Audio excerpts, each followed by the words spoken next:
창세기 48장 8절에서 22절까지 말씀입니다. 한 절씩 교독하고 마지막은 함께 읽겠습니다.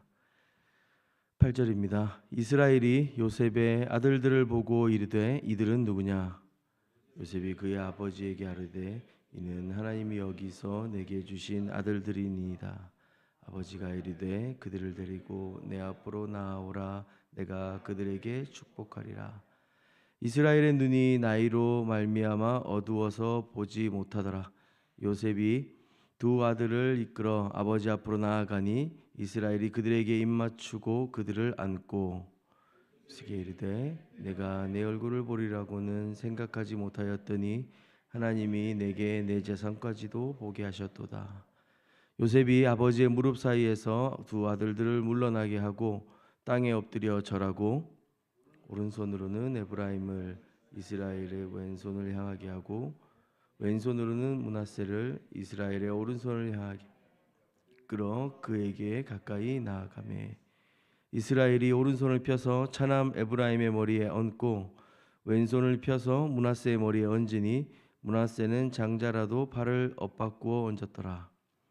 그가 요셉을 위하여 축복하여 이르되 내 조부 아브라함과 아버지 이삭이 섬기던 하나님, 나의 출생으로부터 지금까지 나를 기르신 하나님, 나를 모든 환난에서 건지신 여호와의 사자께서 이 아이들에게 복을 주시오며 이들로 내 이름과 내 조상 아브라함과 이삭의 이름으로 칭하게 하시오며 이들이 세상에서 번식되게 하시기를 원하나이다.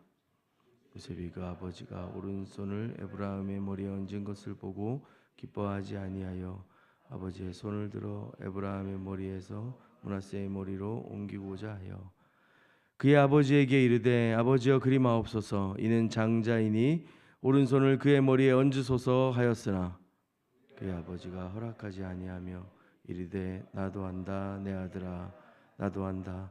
그도 한 족속이 되며 그도 크게 되려니와 그의 아우가 그보다 큰 자가 되고 그의 자손이 여러 민족을 이루리라 하고 그날에 그들에게 축복하여 이르되 이스라엘이 너로 말미암아 축복하기를 하나님이 내게 에브라임 같고 므낫세 같게 하시리라 하며 에브라임을 므낫세보다 앞세웠더라.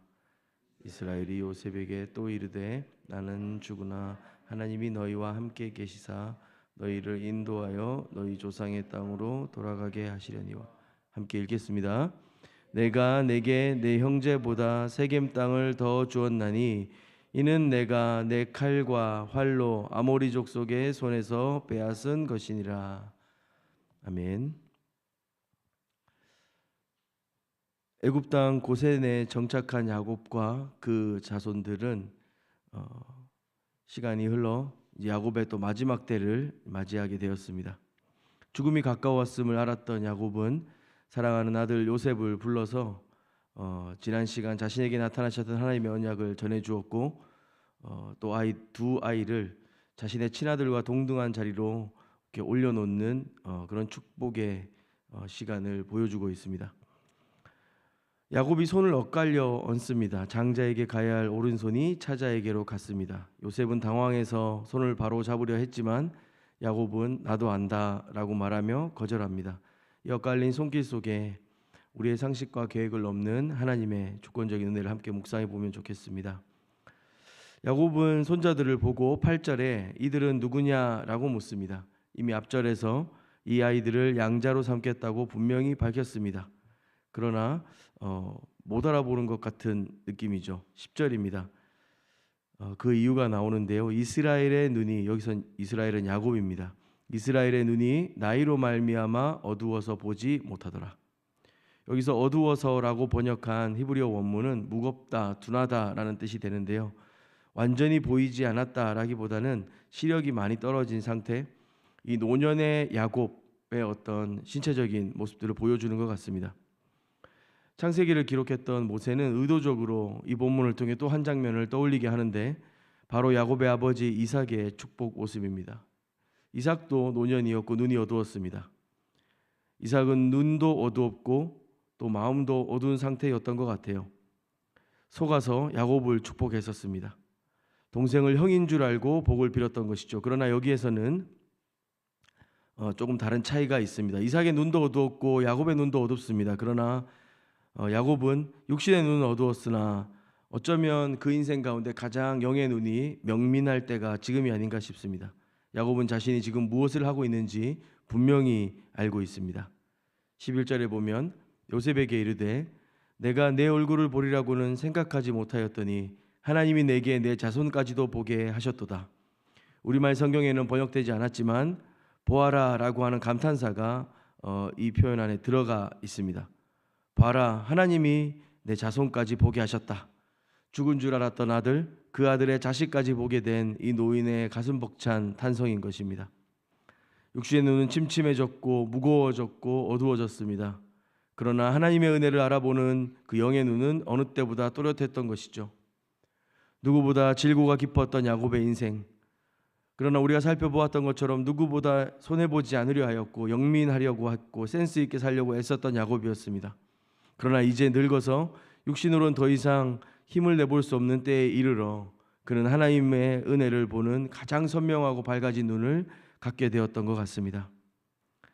계속 12절부터 또 이어보겠습니다. 요셉은 눈이 어두워진 아버지께 세심하게 이렇게 돕습니다. 13절에 보면 장자 므낫세를 아버지의 오른손 앞에, 차자 에브라임을 왼손 앞에 세웁니다.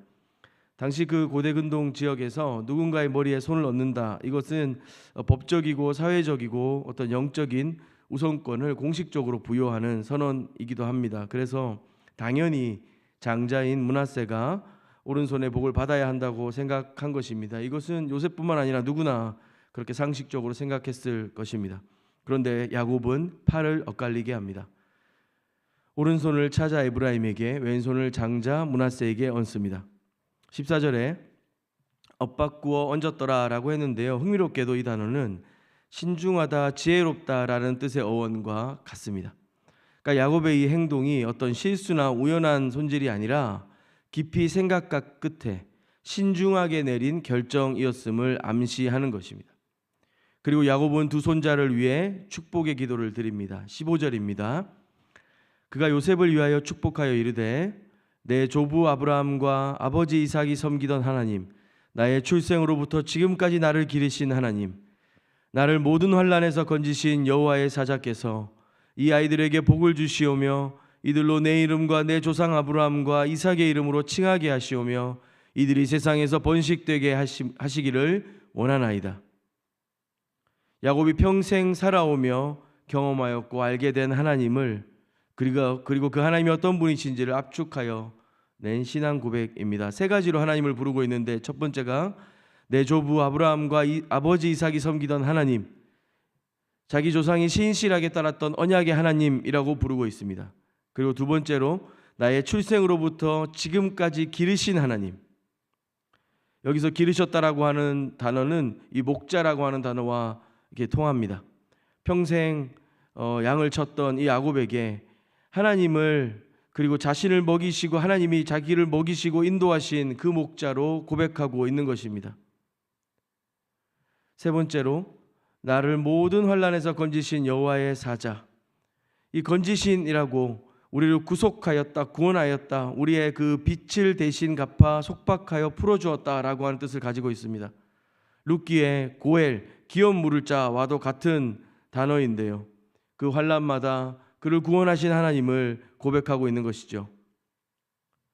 그가 이 야복나루에서 밤새 씨름했던 하나님, 야곱은 그를 만나고 내가 하나님을 대면하여 보았다, 그러나 내 생명이 보존되었다라고 고백했었는데요, 야곱은 평생을 통해 이 하나님을 조금씩 더 알아갔던 것 같습니다. 자신을 목자처럼 먹이시고 모든 환난과 빚과 사악함에서 값을 치르고 자신을 건져내신 구속자 하나님을 고백하게 되었습니다. 자기 삶 전체를 통해 검증한 하나님을 이 손자들에게 물려주는 아름답고도 진실한 유산이었습니다. 17절입니다. 요셉이 그 아버지가 오른손을 에브라임의 머리에 얹었을 것을 보고 기뻐하지 않았다라고 합니다. 요셉은 아버지가 눈이 어두워서 착각하신 걸로 생각했던 것 같습니다. 그래서 손을 붙들고 바로 잡으려고 합니다. 아버지여 그리 마옵소서, 이는 장자이니다. 요셉의 반응을 우리는 이해할 수 있습니다. 큰아들이 더 큰 복을 받는 것이 상식이고 순리였기 때문에 그렇습니다. 잘못된 것을 바로잡으려고 합니다. 그것이 요셉의 입장에서는 당연한 일인 것처럼 보입니다. 이 본문에 대해서 종교개혁자 칼빈은 창세기 주석에서 굉장히 좀 비중 있게 이 본문을 다루고 있는데요. 칼빈은 이 야곱이 손을 엇갈린 행위를 인간의 공로나 타고난 서열이 하나님의 선택에 아무런 영향을 미치지 못한다는 사실을 보여주고자 했다라고 설명합니다. 그러니까 구원과 복이라고 하는 것은 태어날 때 우리가 가지고 나오는 자격이 아니라 오직 하나님의 자유로우신 그 기뻐하심에 비롯된다라는 것이죠. 야곱은 앞을 보지 못하고 있습니다. 시력이 멀쩡했다면 요셉은 아버지가 눈으로 보고 고르셨구나라고 했었을 텐데 야곱이 지금 눈이 어둡지 않습니까? 그래서 이 엇갈린 손은 실수였구나라고 생각했지만 사실은 야곱은 인간적인 판단이 아니라 하나님께서 지금까지 자신의 삶을 인도해 오셨고 가르쳐 주신 대로 그 인도하심대로 행한 것이었던 것입니다.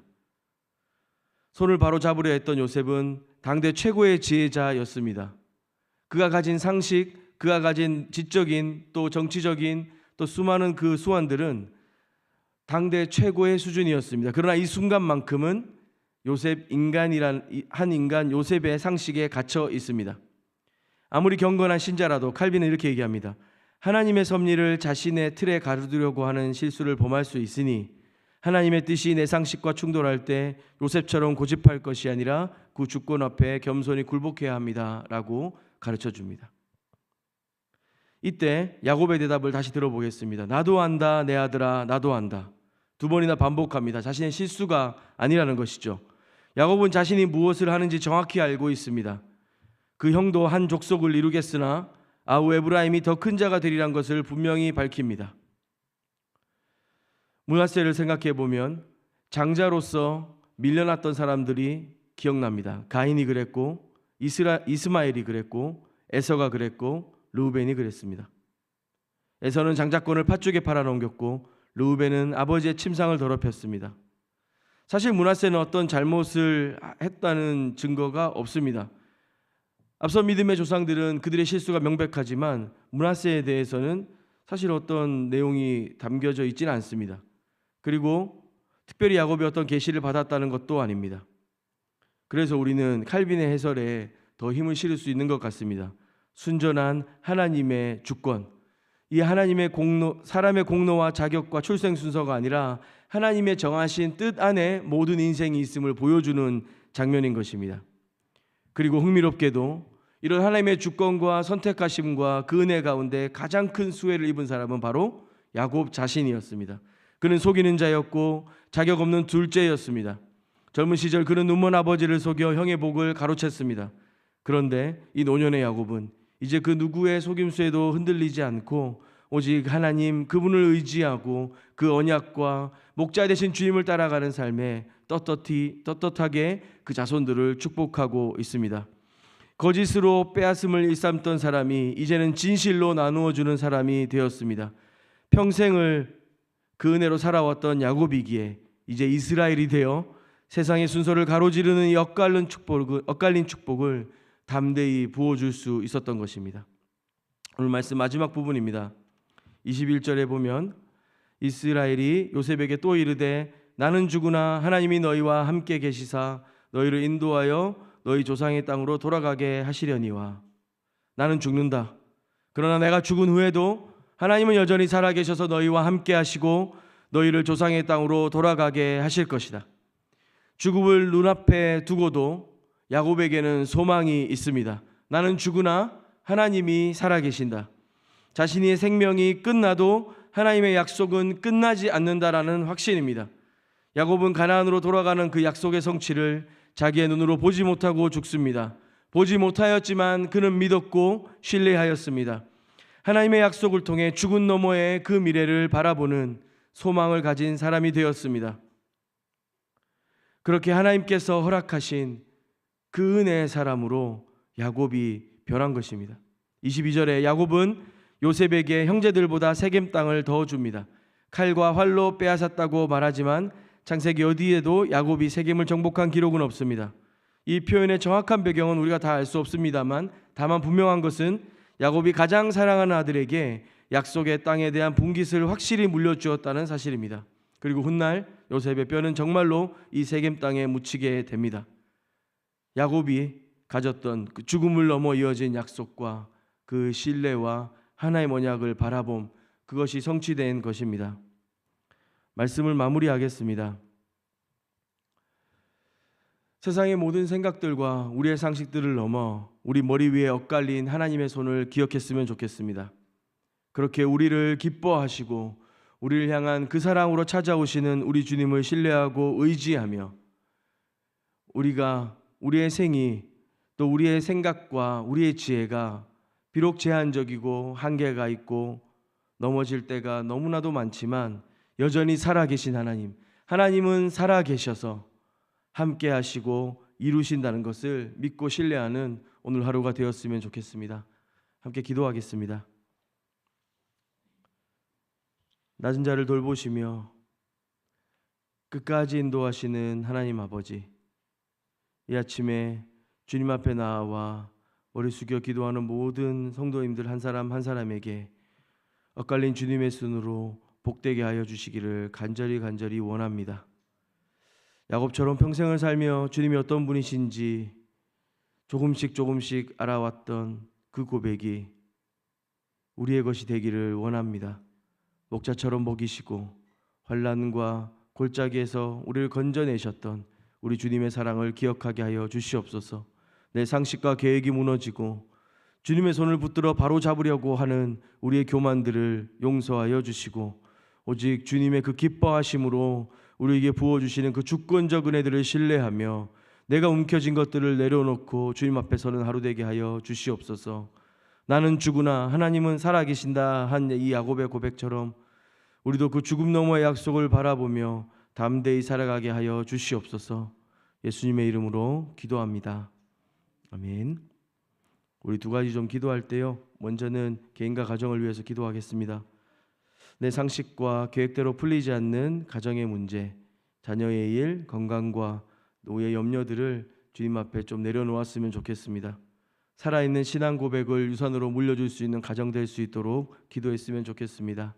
그리고 이어서 기도할 때 교회 공동체를 위해서 중보해 주시면 좋겠는데요, 하나님의 그 은혜의 질서를 따르며 자격 없는 자에게 베푸시는 이 십자가의 이 엇갈린 축복을 이 공동체 한 사람 한 사람이 깊이 누릴 수 있도록 연약하고 약한 지체일수록 주님이 더욱 복되게 하시며 긍휼히 여기는 공동체 될 수 있도록 교회를 위해서 중보해 주십시오. 그리고 이어서 개인의 기도로 더 깊이 주님 앞에 나가도록 하겠습니다. 함께 기도하겠습니다.